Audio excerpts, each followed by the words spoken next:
Hey guys, so I've picked parajumbles for this particular video because parajumbles are the backbone of verbal ability in not only the cat but also the omits. I often hear lamentations about this question type, sir. I've been trying for long but to no use. I simply can't get them right, this and that.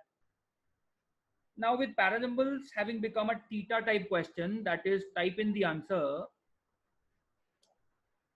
the question dynamics have changed. The probability of getting them right has dramatically reduced from a regular 1 by 4 to 1 by 24, 1 by 120, depending upon the number of sentences given. So to begin with, please understand that the problem associated with this question is not unique. It is not just you who faces this problem. It is, in a sense, universal. Having said that, I must also point out that it is this difficult nature of the question which makes it a deal maker or a deal breaker. It becomes a percentile maximizer of sort. So that is why I said parajumble is the backbone of verbal ability. In any case, you're not going to leave it unattempted, as thetas do not carry negative marks. So let us look at this question and see if we can solve parajumbles differently from what you might have been doing then. Sentence A says, experts such as Anand Mahindra, head of research at M&M, reckon that only such a full-hearted leap,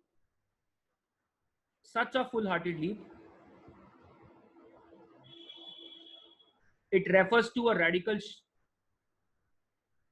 some radical innovation in the previous sentence. This is what I can decode. Such a full-hearted leap. So you're taking a big step forward. So I can figure out that the previous sentence must talk about some radical shift, radical innovation. Now, among the given sentences, there's just one sentence that talks about a radical innovation or a big leap in the future. And that is sentence B. Once hydrogen is being produced from biomass or extracted from underground coal or made from water, the way will be open for a huge reduction in carbon emissions.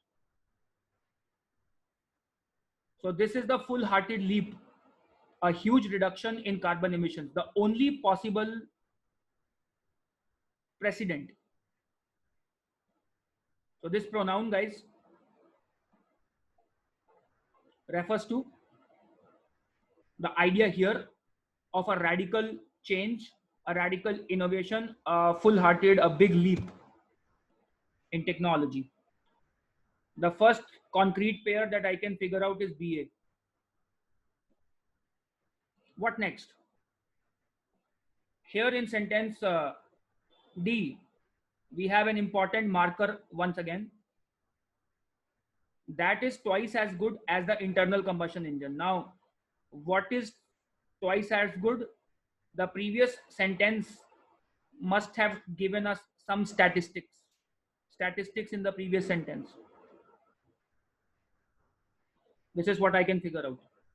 And there's only one such sentence which gives us some statistics: efficiency. The fuel cell has an efficiency of 30%.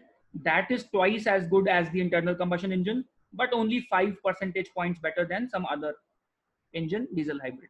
So that refers to this statistical presentation here, the figure given here in E. Another mandatory pair, concrete pair, ED. So BA is a concrete pair, ED is a concrete pair. What next? Now, the sentence B starts with a but. But once hydrogen is being produced from something else, the way will be open for a huge reduction in carbon emissions, which means efficiency will be improved, efficiency will improve. Carbon emissions will be reduced.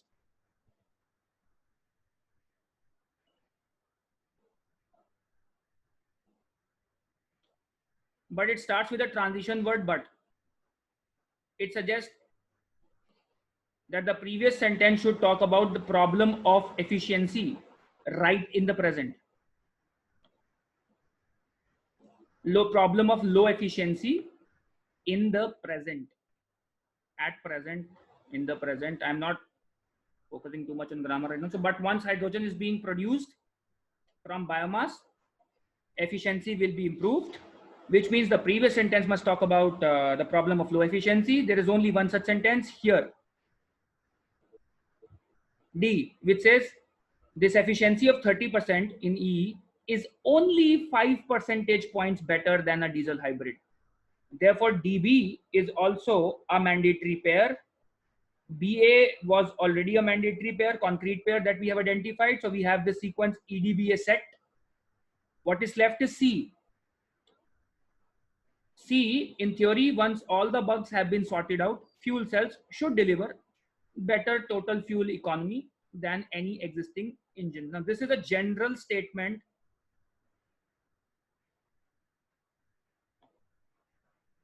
which should open this entire discussion on fuel cells.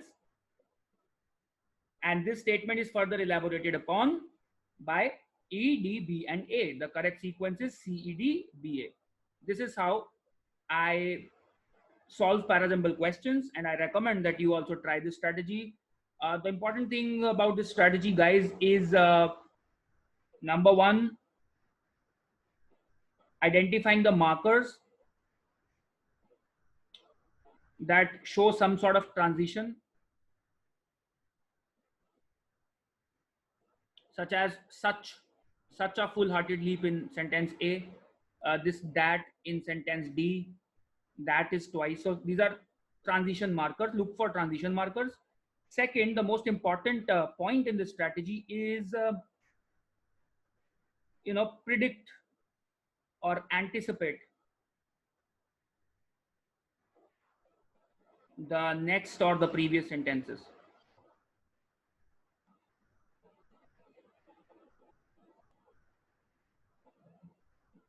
This is very, very important, guys.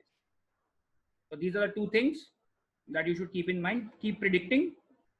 Just as I predicted here, it refers to a radical innovation in the previous sentence. So there must be some sort of change in future that is being talked about in the previous sentence. This is a prediction. So look for markers and predict. This should help. Keep watching, keep improving. Cheers to learning.